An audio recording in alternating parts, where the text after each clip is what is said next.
Welcome all to Learning You, an SNHU Support Podcast. I'm your host, academic coach Kayleigh Guzel, and this is a show for learners.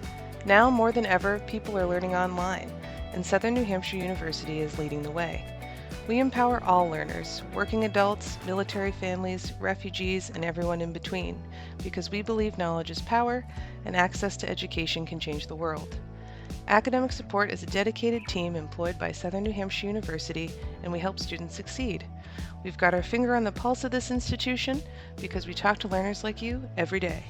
More than basic proofreading or math help, our peer tutors and academic coaches listen to students' unique needs and help them build transferable life skills alongside academic skills. We coach, tutor, and build resources that help students teach themselves. And now we have this show, dedicated to what our learners are going through. Anxious about math? I know I am. Terrified of writing? Struggling with time management or the work-life-school balance? We're here to help you through. Today's topic is growth mindset. As an educator, I've learned and applied this to my students many times over the years, and I have some special guests here today to help me to define it and make it work for you. Please welcome math coaches Jenny Gardner and Greg Pickett to the show. Warm welcomes to you both. Thanks for coming on. Thanks for having me. Glad to be here. You. All right, so we're talking about growth mindset today, which maybe some listeners have heard of. Or can define from the term itself reasonably enough, but how do you define growth mindset as a coach, and how did you learn about it? I'll go first. I learned about it through training, to be honest. And what I found about growth mindset is it's useful when coaching, but also in my own life. When I am doing anything, if something is hard or difficult, growth mindset helps me to know that just because it's difficult doesn't mean I can't still learn it. I'm able to use the methods with growth mindset to try again until I perfect something or until I at least grow in that topic. So I think if I was to define growth mindset, I would say it's continually learning forever. That's great. I agree with a lot of that. My understanding, I read it from the book by Carol Dweck. It was recommended to me years ago, and just understanding the difference between a fixed and a growth mindset, and that growth mindset understanding that when we face, as you said, that adversity or challenges in life, that doesn't mean we fail. They're just opportunities to grow and develop in whatever we're trying to become better at. So I always share with my students the story of Thomas Edison, where he took 1,000 tries to make a light bulb and was asked, "Weren't you discouraged that you failed 999 times?" And he said, "I never failed. I found 999 ways not to make a light bulb. And every wrong step got us, one step closer to the right way to do it." So as long as we view those challenges as not failures, but just opportunities to grow and learn, I think that's how I understand the growth mindset. Great. Awesome. And anybody who's listening now that wants to learn more about Carol Dweck, the researcher who kind of pioneered this whole topic we're discussing, there will be some show notes and a link to a quick video on what her research did and how she measured growth mindset and academic success in middle schoolers. Of course, most of our learners are adults, we hope, coming in after whatever their schooling background is, and growth mindset is something you can adopt at any age to get better at whatever you're trying to do. And we're going to guinea pig with KK later just about that, because I don't do math, but my friends here do, and they're going to help me. So speaking of personal connections with growth mindset, do you think you ever had a fixed mindset about anything? I can go first, I guess. When I started teaching, I think I had probably more of a one-size-fits-all kind of approach to teaching. I thought I taught in a way that I thought I was reaching as many students as possible, but I don't think I was as familiar with when a student would find my teaching methods challenging. I found it difficult to understand what the challenge was, I thought, oh boy, everybody else seems to be getting it. Why are you finding it so much more challenging than everybody else? What's your problem, Timmy? And what I realized is I didn't know enough, and I knew that if I felt like I failed to reach that student on that particular topic or subject, I knew that wasn't a failure in and of itself. It was an opportunity for me to learn and know, hey, I don't understand enough about how everybody learns, and I need to use that as an opportunity to go and learn more about how individuals learn and how I can best share that with students. So I didn't see it as a failure. I used all of those challenges and adversities to help me develop to become a better teacher than I was before. And if it weren't for those opportunities to be challenged, for a student to have difficulty, for me to realize that I have gaps in what I understand and what I know how to do, if it weren't for those, I wouldn't have become a better teacher as a result. So I think in life we need those moments of challenge and adversity in order for us to grow and become better. And without them, we can easily stagnate and just think, oh, this is as good as I need to be. Great example. Honesty time. I tend to have a fixed mindset at first and then have to remind myself to employ a growth mindset. I get very anxious about things sometimes and feel like I need to have the answers. But then I have to pull back and realize I'm not going to have all the answers, and it's okay if I don't, and I can learn, and then I'll have the answer that I need. So there are many times that I have a fixed mindset. I have to remind myself to have a growth mindset. And I think that happens with a lot of people. One specific example would be in learning, in obtaining a degree in mathematics. There were a couple classes where I approached the class. I thought, I got this. I absolutely have this. This assignment's going to be great, or this entire term's going to be great. And then there would be some challenges, and I'd have to realize, okay, maybe I know some of it, but I don't know all of it. And I need to make sure to really focus and know that even if I don't get every answer right, I'm learning information that's going to help me for the future. So definitely sometimes I do start with a fixed mindset and anxiety, and I have to pull back and rearrange and take a new path for growth mindset. So it sounds like as educators and as people who try to help others push through these blockages or barriers to learning, whether it's anxiety or we've talked about schema before on this show. So if this is your first episode, listener, schema just means your existing beliefs about something. And when you challenge that, that's where kind of the delicious discomfort of learning takes place. So I think the examples that Greg and Jenny both shared show us that you can start from a certain place, but it doesn't mean you have to stay there. And by modeling that we also go through these things for students, I think it kind of helps to normalize what they're going through. A lot of our students have been out of school for some time, so it's hard to tap back into the academic mindset, just to say mindset 1,000 times this episode. Let's count. I'll make a tally. But it's hard to tune back into that at first, for I like sure. what Jenny had said about the And what anxiety, that I remember now having read the book saying, a fixed mindset saying, well, if I was bad at math, which is what a lot of students I think come into our one-on-one sessions with, saying, well, I was bad at math back in the day, so I must be still bad at math. And I think that's an illustration of that fixed mindset, but knowing who we were back in high school doesn't define who we are now. So if we just say, well, yeah, I did find math challenging back in the day, but that doesn't define who I am. That doesn't mean I'm going to be bad. It's just a work in progress and a journey of growth. So as long as we can enter, these courses, especially in mathematics, with an open mindset, saying, yeah, it might be difficult, it might be a struggle, it might be something hasn't been my strength in the past, but that doesn't mean it won't become one as I move forward.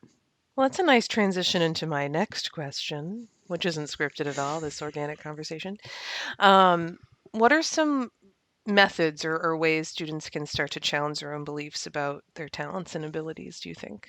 Or what are some questions maybe that you ask them during coaching sessions that can help shift those negative self-beliefs around? I can tackle this one, Jenny, if you want. First, what I think I've noticed with a lot of students in one-on-one sessions is they just haven't built confidence yet. So, a lot of times in the courses, they'll be presented the material, they read it in the book or something, or watch a video, and then they might have a go at it. There might be a question, a participation question in the book that says, hey, you try it.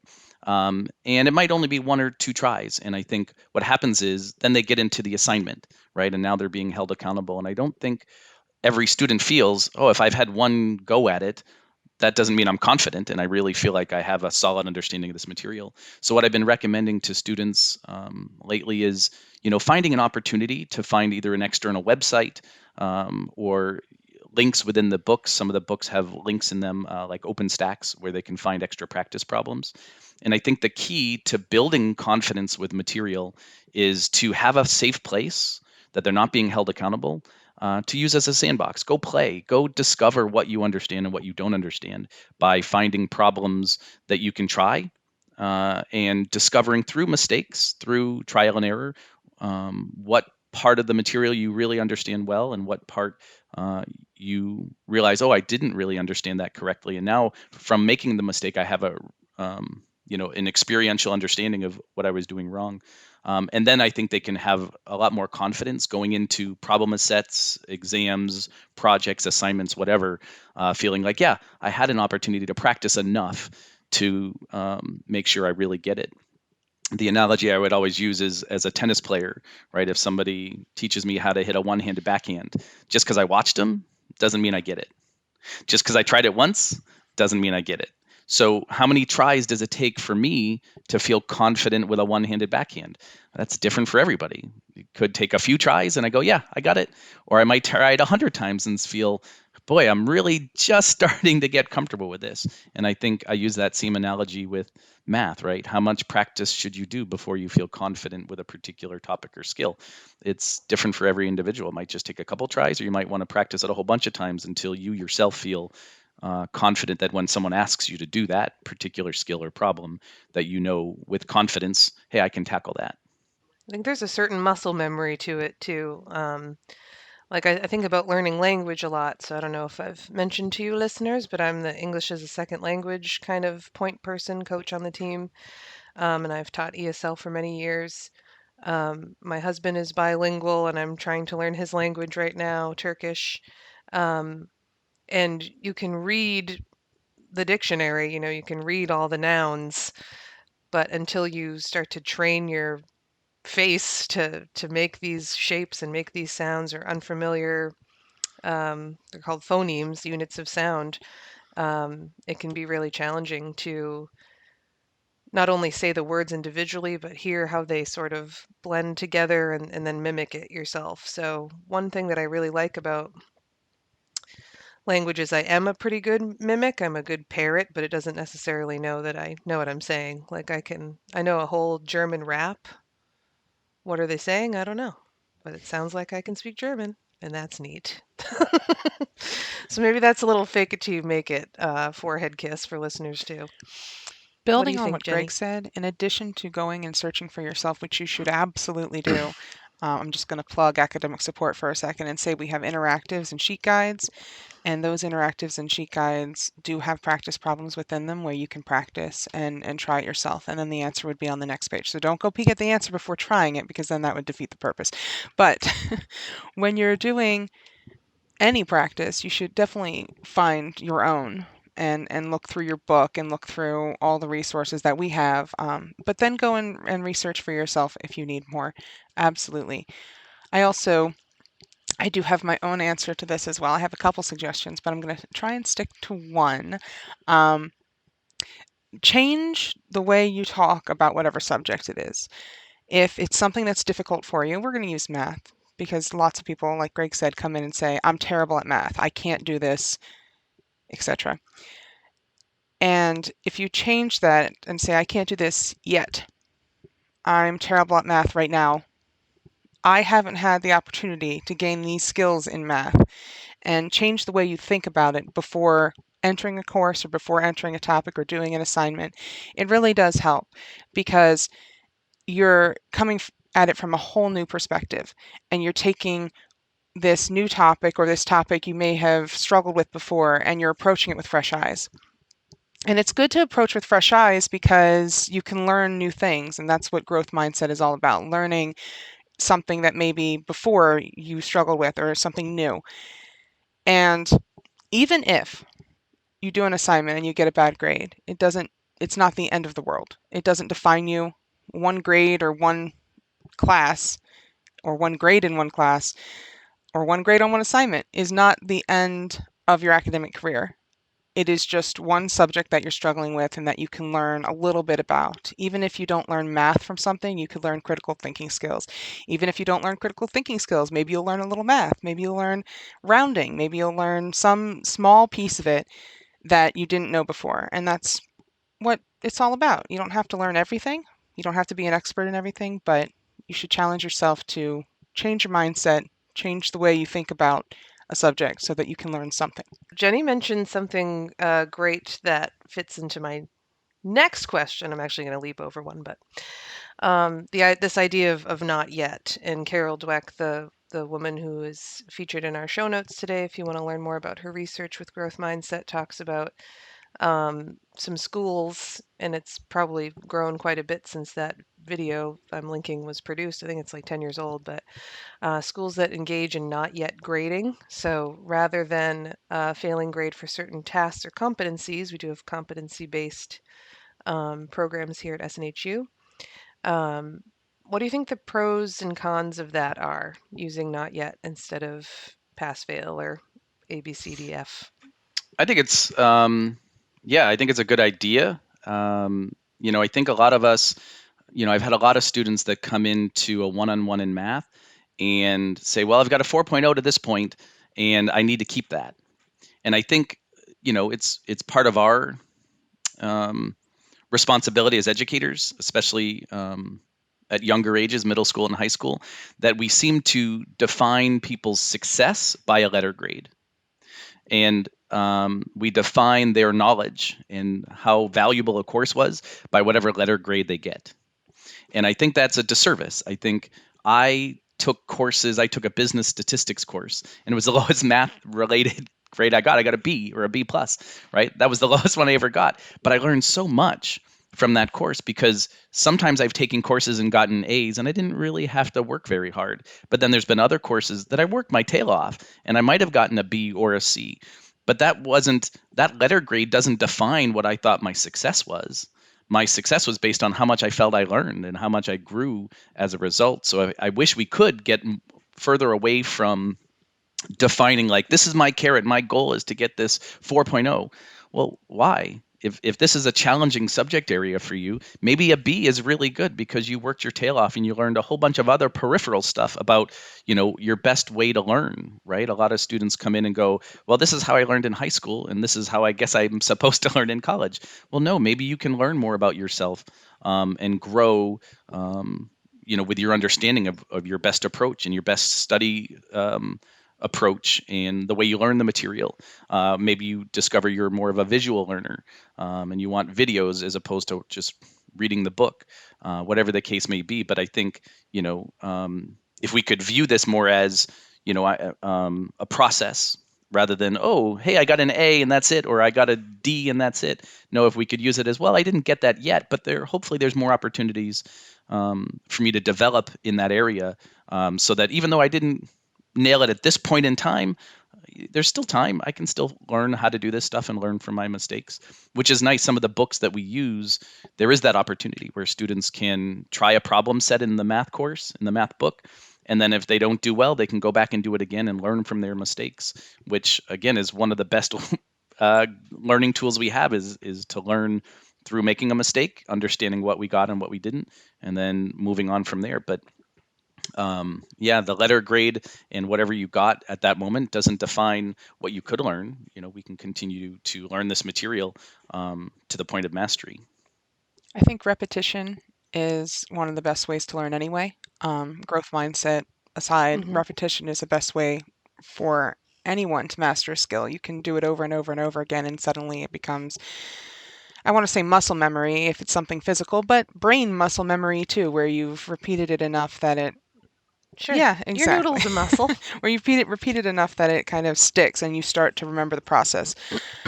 I think that the grading of not yet instead of ABCD is awesome. My kids use it in their school right now. That's what they have. And SNHU has some programs that use competency-based learning instead of course-based 4.0 type learning. And what's cool about those competency-based courses is that they have projects that you do, and then if you're not quite there with your project yet, it's bounced back to you and you try again, and you can work through that project again. And it goes back and forth like that until you've met that competency or mastered it or met that task, and it kind of builds that same mindset that Greg was talking about, where you can get something wrong, but you won't get it wrong forever. You'll be able to get it right eventually, and you'll be able to understand it. And going back and forth and allowing yourself to have that opportunity to get it right is a great way to change how you feel about the subject as well. Because a lot of people don't like math because of the way it was taught to them, or experiences they've had in the past that they now have to think about every single time they're approaching math. But if those experiences in more recent fashion are that you're succeeding in it, it kind of helps you to build that confidence and lets you be better at math and better at any subject as you keep going through. I'm loving it. This is great. I already feel like I'm going to be able to learn from you today. All right, one more question, and then we're going to challenge Kayleigh's fixed mindset about math. All right, so this is one for the parents out there. I know a lot of our students are parents, and my two guests are parents. Greg's got 4 gosh darn kids. He just kept They're all going. a blessing. So they're all each one a blessing, one after the next. And Jenny's got 2 of her own. So my last question is about how we start young, and Carol Dweck's research was all based around younger students. She talks about the effects of praise and how students or young people from their parents, if they got praise based on their talent, they were less likely to succeed in school with harder tasks. But if students are, or children are, praised for their perseverance or how they approach a task, then they're more likely to seek out more challenging things and actually enjoy them, like enjoy learning something hard. And they would choose, in her research, they would choose harder tasks over and over again. Because they're like, oh, I really liked how, or the teacher or the researcher would say, wow, you really worked hard on that, not you're just smart or you are this talented individual. So how do you feel about maybe your own experiences with praise, or how you approach praise with your kids or your students in this vein? I live in childless bliss, so I'm just here to listen. I'll go first this time. In student sessions, I'm going to start there. We'll talk about my kids in a minute. But if I start with the student sessions and I think about the praise that works and the praise that is just kind of helpful in the moment but not helpful overall, I praise things like, look at how your thinking changed on that. Way to go in changing your thinking. Look how far you've come and accomplishing whatever task they might have been doing. A lot of times our students are repeat students who come back to us over and over again, and you can see the change from the first session where they were saying that they're terrible at math and not doing well, to a third or a fourth session where they really accomplished one particular assignment or goal, and they're telling us about it and how great it felt. And that would be where the praise comes in, because being able to see that change from the beginning to then is awesome. So every student I've had, you're awesome. But I mean, I still praise the little stuff too, like, hey, you did it. You did that question that we were just talking about, or that skill, or you learned that skill. And that's also important, I think, just to build confidence, is to have the praise of the little pieces along the way, and then also the big praise for the change that they're making.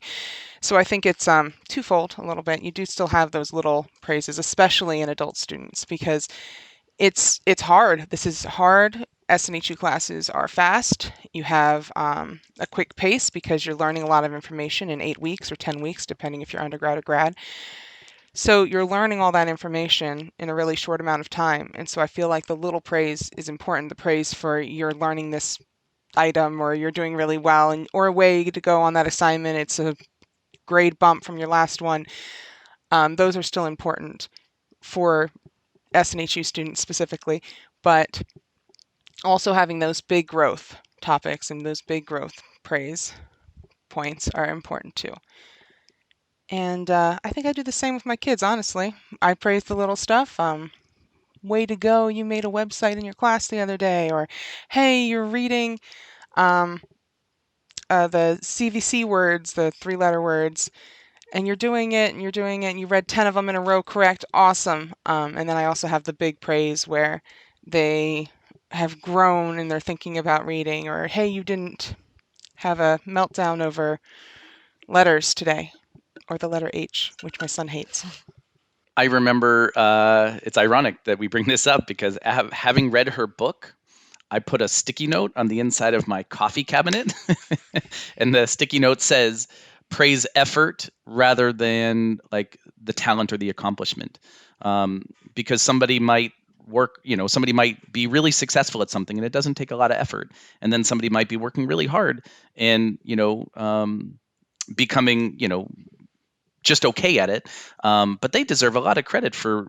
I think it's easy for us to, if we're good at something, to continue at it. Like, we're good at it. This is my strength. But if it's your weakness and you're still persevering through that, I think that person deserves a lot of credit for that effort and persevering, right? It's easier to give up if you're like, this isn't my thing, so I'm just going to quit. But if we persevere, that deserves a lot of credit. The analogy I always use, I like analogies, as you can tell. I use an analogy with learning, and I say, a bodybuilder, right? They go to the gym, right? And they have to strain and struggle to lift a weight, right? And they're always looking for heavier and heavier weights. And they're not always successful lifting, those as many times as they would like. Well, why do they do that? I can't imagine the act of straining and struggling to lift something is fun in and of itself. When I've done it at the gym, that's not fun. It's always fun to see the results, that your muscles are bigger and stronger, but the resistance you have to go through to lift those weights, that act in and of itself can't be that much fun. And I make that same analogy to learning. Your brain is looking for resistance. It needs the resistance that a weight bodybuilder goes to the gym to find heavier and heavier weights. Your brain is looking for resistance. It needs challenges. If it's easy, your brain doesn't grow and get stronger like a bodybuilder. So we need hard challenges in our life, courses and topics that are really, really difficult, to give our brains that opportunity to resist and struggle. And that's really healthy. That doesn't mean you're stupid. It doesn't mean you can't do this. Just like a bodybuilder, right? He might not be able to lift that weight yet, but he's going to continue to work and try to grow, and he'll imagine the satisfaction that bodybuilder feels when they lift this crazy heavy weight and they finally get it. I've been working on this for weeks and I finally lifted it. Well, imagine the satisfaction you can get as a And then the lunk alarm goes off at Planet Fitness. And imagine the satisfaction that a student will have when they face a really challenging topic or course or skill, that they're like, man, this is really challenging and I'm really struggling through this. But imagine the satisfaction you're going to feel when you overcome it, when you finally reach that point of success. That is incredibly satisfying. But again, those difficulties in your academic courses, they're there. That's what your brain's looking for. It craves that resistance, just like a bodybuilder craves the resistance of heavier weight. And your brain needs that to grow and get stronger. Love that. Thank you guys so much for your input on those things. I think our listeners out there must already be filled with vigor to face the next challenge based on your advice. And now, speaking of challenges, Greg has a hard stop in about 15 minutes, so it's time to teach Kayleigh a math topic. We do have a whiteboard here where we are meeting on Zoom. So whoever wants to teach me, or both of you, put input, but we're going to have some visuals, and I'll try to describe to listeners what I'm seeing. What's the topic for the day, So I was Greg? going to try to explain some square roots. They seem to come up in a variety of areas. Scary. And, your calculator can do these things, so we can, Calculators are nice, but if it does all the work for us and we don't have a conceptual understanding of what it's doing, then it's really not that helpful. So I'm hoping I can explain square roots. Cool. I'm terrified and I don't even have a calculator, so I have to use my brain. All right. All right, let's go. I just also want listeners, just for some context and background, I have a very fixed mindset about math. There's a hard wall around all things math in my mind. And when I do the tip on a receipt at a restaurant, I write math and then the total that I would like to give the establishment. Okay, go. All right. So a square root. So this is the symbol. It looks kind of like a division sign, but then it has like an added little check mark in front of the division sign, like a long division sign. Great description. I can see good. it with my ears already. So let's say it asks us to do the square root of 9. Well, this square root symbol, it's also referred to as a radical. But this square root symbol, it's really a question. It's asking us what number. So if I'm asked the square root of 9, the question is, what number times itself twice would give me 9? So that's what we have to ask ourselves. So it's going to be a smaller number. And what number, if I multiplied it by itself, would it give me 9? Can you think of a number? So you can start with 1. So what if I did 1 times 1? Well, that would give me 1, right? So that's not it. What if I did 2 times 2? Well, that's 4, so that's not it. What if I did 3 times 3? Hey, that's 9. That's it. That's 9. So we found it. So a square root is simply a question, and it's asking what number times itself twice would give you that number underneath the square root symbol. So the square root of 9 would simply be 3. So what if I asked you the square root of 49? And again, what's nice is there doesn't have to be a lot of work here. It can just be pondering and going, let me think. It's kind of like a puzzle, right? I think math, if anybody does Sudokus or if they do crypto quips in the newspaper. Oh, my mom loves those. It looks miserable to me. I will say, though, that I got really intense tutoring in 6th grade for multiplication, so I think the answer to this one is ding, 7. ding, ding. Yes. Yeah. I really studied the 7s a lot, and I don't know why. Lucky number 7. I think that one's 7. So that's the gist. That's what square roots are. Now, what if I asked you the square root of a number? Let's do. What was I going to do? I was going to do 18. So let's do the square root of 18. And he's drawing all of this for me visually, people. So let's say we were going to do the square root of 18. Now, if I think, and you can always build a list. So for any student that knows they're going to be doing a lot of square roots, I always encourage them to write a list of all the perfect squares on their paper.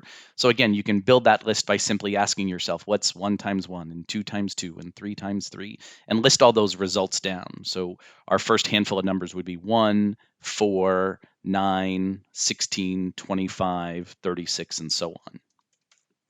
So if I look at this list, then 18 isn't a perfect square. It's not in the list. I see 16 and I see 25, but you're exactly right. It's not a perfect square. So that's really important to know. So we have 2 choices. We could type it in on a calculator. We could take the square root of 18 and we would know that it's probably 4 point something, because if the square root of 16 is 4, then the square root of 18 is a little more than 16. So it'd be 4 point something. And for us to figure out what that is, you would probably need a calculator. But a lot of math courses ask us to simplify this, and we call it simplified radical form. And the reason they do that is if we punch something in, if we take the square root on the calculator, it's called an irrational number. And an irrational number means that it's a decimal that goes... I think all numbers are irrational. Well, a mathematical explanation of why it's irrational is it's a number, it's a decimal that would go on forever and ever, never stop and never repeat. So if you typed it in on a calculator, at some point, you'd have to cut off a whole bunch of digits because you're going to round it, which means it's no longer exact.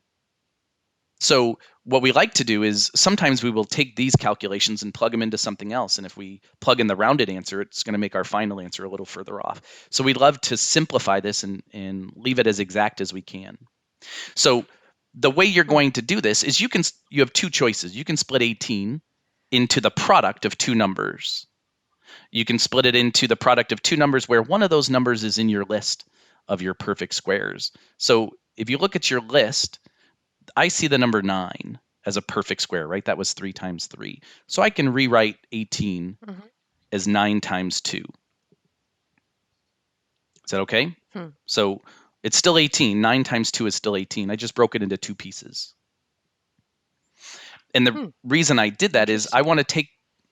So you're multiplying 2 perfect squares? 9 is a perfect square, but 2 wouldn't be. Or no? Yeah. 2's so not. What I'm going to do is I'm going to take the square root of the number that I can. That's why I broke it into 9 times 2. You could have broken 18 into 6 times 3, but neither of those would have been on my list of perfect squares. So my goal is to break it into 2 pieces where one of them is in my list of perfect squares.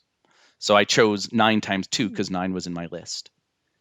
And I know I can take the square root of 9. You already did it earlier. We know that it's 3. So now I'm going to take the square root of the 9. That's 3.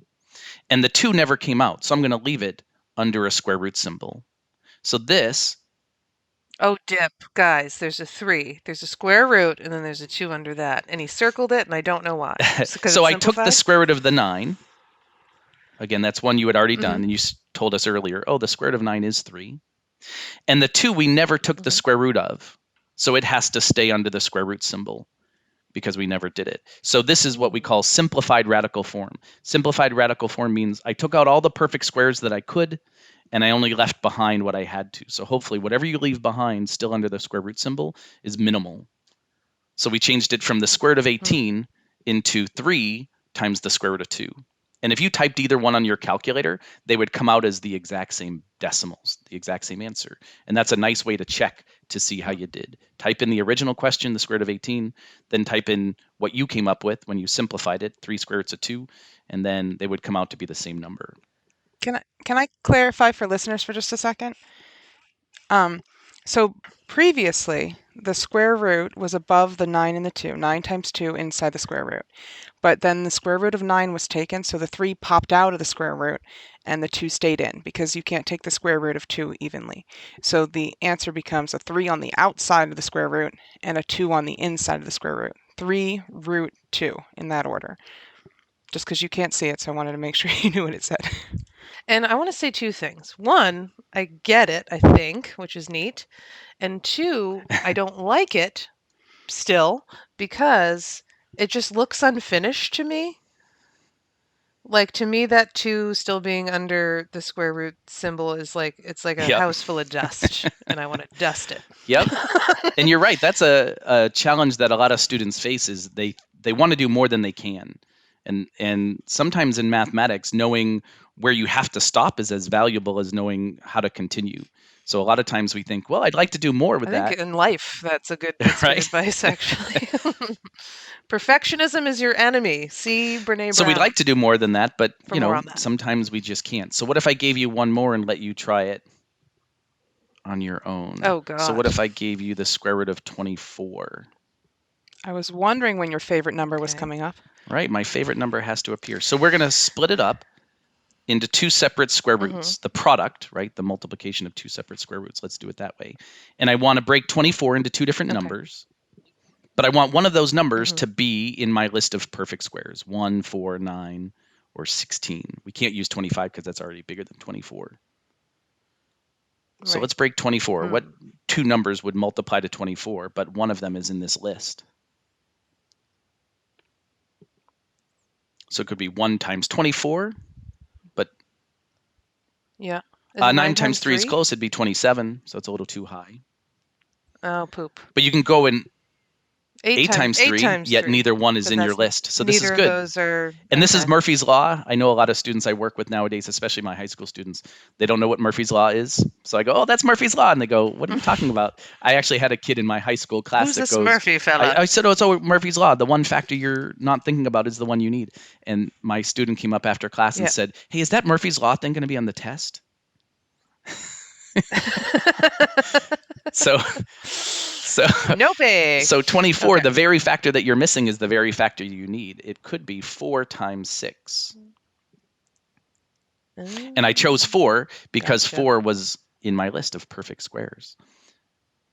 So there's a list on top of my whiteboard here, gang. It says 1, 4, 9, 16, 25, ... So we were trying to pull something from that list. Okay. So 4 times 6 is So I split them into their own yes. separate square roots, and it's multiplication. They're in their own Yep, little their own little checkmark checkmark houses. Yep. And then I can do this first one. I can take the square root of 4, right? That one I can do because it is a perfect square. It's just 2, right? 2. What number Okay. times itself twice would give you 4? It's 2. 2 times 2. And then that square root of 6 doesn't get to come out from under the radical. It's still stuck in its little house because it was not a perfect square. Dusty So house. the square root of 24 would simplify to 2 times the square root of 6. And I know it seems unfinished, Cool. but that's how you do it. And there is another strategy. I'll allow There is another it. strategy, if we had more time, that I could show you that is a little different. But those other strategies are out there. So if a student says, I'd like to see more examples of how to simplify square roots, there's always a YouTube video out there, and there's a wonderful website that I always recommend, and it's called mathisfun.com, very appropriately named. And the way they lay stuff out, it's visually pleasing. I get overwhelmed or intimidated when I find a website that's really dense with a lot of writing and a lot of text and a lot of paragraphs. Well, coming soon to academic support listeners is more stuff like that right in your course. Okay. So since Greg only has a few more minutes with us, I do want to wrap up, but thank you so much for that lesson. And I do feel like I understand it a little bit more, so maybe I'm growing, everyone. So let me wrap up with a few things that we have covered and a few things that we didn't get to mention about how you can access more stuff from academic support if you are currently learning with SNHU. So I first want to say thank you so much to my guests, Jenny and Greg, for coming on and talking about math. This is our first episode that was mostly about math in addition to that more transferable life skill of growth mindset. So thank you so much for coming. And I want to review a few points. I took some notes while you were speaking earlier about some things that students can think about. And then finally, please check the show notes, listeners, for some of the things that we mentioned. So Greg, I'll reach out to you about Math is Fun. We can link that in the show notes for students to go check out, as well as the research from Carol Dweck about growth mindset. So let's review a few points from today's show. Growth mindset means believing that intelligence can be developed through effort and dedication, while fixed mindset means believing intelligence in any topic is natural and requires little to no effort. Number 2, growth mindset can be learned, practiced, cultivated in many areas of your life.